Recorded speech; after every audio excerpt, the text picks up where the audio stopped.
ঘরে মাছের বাজার শেষ হয়ে গিয়েছিল। এখানে কয়েক রকমের মাছ নিয়ে আসছে। নাস্তা খাওয়ার শেষে আমি মাছের বাজারগুলো খুলতেছি, দেখতেছি কি কি মাছ নিয়ে আসলো। কি অবস্থা সবার, কেমন আছেন? আসসালামু আলাইকুম। আশা করি যে যেখানে আছেন আল্লাহর রহমতে ভালো আছেন, সুস্থ আছেন। আমিও আমার পরিবারের সবাইকে নিয়ে আলহামদুলিল্লাহ আল্লাহ পাকের অশেষ মেহেরবানিতে ভালো আছি। ঘরের মাসিক বাজার যখন শেষ হয়ে যায় এরকম সময় মাথায় একটু টেনশনও কাজ করে। আবার নতুন করে বাজার নিয়ে আসলে সেগুলো গোছগাছ করতে প্রায় একদিনের অর্ধেক সময় চলে যায়। সংসারের নানান কাজের ভিতরে আর কি এরকম বেশি করে মাছ মাংস নিয়ে আসলে আর কি একটু সময় করে এগুলো গোছগাছ করতে হয়। তো এখানে অনেক রকমের মাছে নিয়ে আসছে।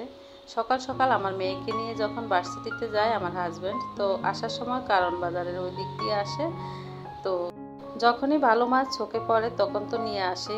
আর আমাদের বাসার কাছে একজন পরিচিত লোক আছে মাছ বিক্রি করে, তো উনিও মাঝে মধ্যে আমাদেরকে অনেকগুলো মাছ এনে দিয়ে যান।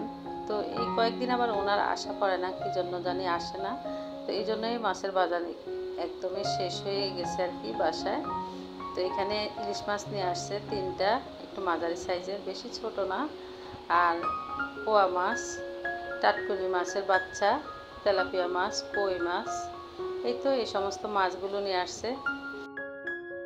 তো বেশি বাজার যখন করে, মাছের বাজার বিশেষ করে করলে আমার একটু কষ্টই হয়, যেহেতু আমার একার হাতে সমস্ত কাজ করতে হয়। এই সমস্ত মাছগুলো আমি কেটে রাখবো। এখানে যে মাছগুলো এগুলো সবে কেটে ফ্রিজে রাখতে হবে। কাটা ছাড়া ফ্রিজে রাখলে পরে বের করে কাটতে খুবই কষ্ট হবে। সেজন্য একটু কষ্ট হলেও আমি এই সমস্ত মাছগুলো কেটে তারপর ফ্রিজে রাখবো। ইলিশ মাছ যে 3টা ছিল ওখান থেকে বড় যে মাছটা ওইটা কেটে নিয়েছি। তো মাছ কেটে সুন্দর করে ধুয়ে হলুদ লবণ মাখিয়ে ভাজি বসিয়ে দিয়েছি। দুন্দুল নিয়ে আসছে, দুন্দুল দিয়ে ইলিশ মাছ রান্না করব।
দুন্দুলের তরকারি একদম সহজ এবং কম সময়ে রান্না করা যায়।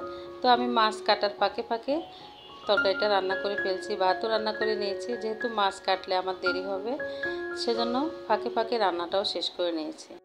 আর আমি এভাবে পোয়া মাছ কাটি, তা আপনাদের সাথে একটু শেয়ার করলাম। এই যে পোয়া মাছ কাটার সিস্টেম এরকম, আমার মা এরকমভাবে পোয়া মাছ কাটতো দেখতাম। তো আমিও মার কাছে এরকম পোয়া মাছ কাটা শিখেছি। এভাবে কাটলে নাকি পোয়া মাছ ভালো হয় আর কি, মার কাছে শেখা। তো এই তো এভাবে কেটে নিয়েছি। তো এইভাবে সমস্ত মাছগুলো কেটে ধুয়ে পরিষ্কার করে ফ্রিজে রাখবো। সবাই ভালো থাকবেন, আল্লাহ হাফেজ।